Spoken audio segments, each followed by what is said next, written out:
You don't wanna never count yourself out, make it a great one. Just be sure to leave out the doubt, time to wake up.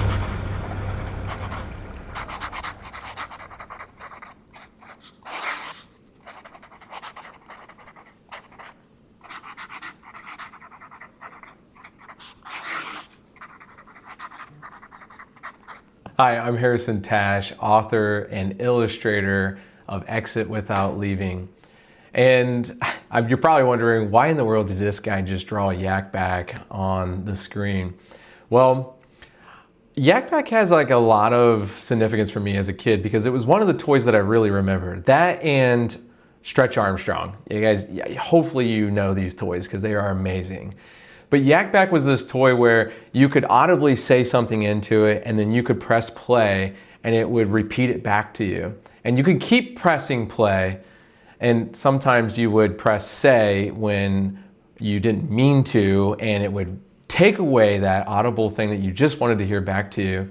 And the thing about Yak Bak is that it represents something in our businesses actually, and I think that this is very relevant but also very fun, which is, what are you being the Yak Bak to your business and your employees about? Is it your vision?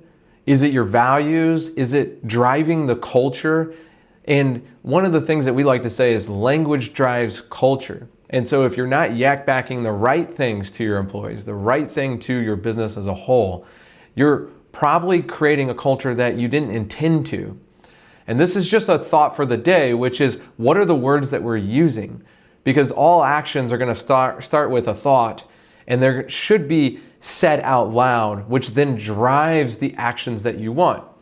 And so essentially I'm talking about, okay, if you want to create a vision for your company, are you actually saying what the vision is?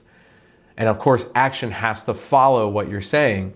If you're wanting this culture of people who take ownership and do what they're supposed to be doing, and they work hard and they treat your customers with the utmost respect, and they love getting along with each other and trying to figure out things about each other so that they can, actually work together in a better manner. Are you saying these things? Are these your values? Are you Yak Backing what you need to in your organization? And the reason why I think this is so important is because oftentimes we think that I already said that. They already know that. And one of the first things that we do when we come in and we meet with people, whether virtually or in person, and we say, okay, tell us, like, what's the things you repeat in your company? What are the things that you say as the president, as the leader, as the executive? What are the things that you say? And they'll say, the values, they'll say the vision, they'll say these things, but then we'll ask employees, like, okay, like, what's the things that you hear the most? And not surprising enough that we hear a lot of individuals say that they hear that there's been mistakes made. They hear that there's been, that they lost some things, that they, like clients or projects, or they say things that contradict what the executive and leadership teams say that they're saying. And essentially what I think the reason why is because it's not being repeated enough.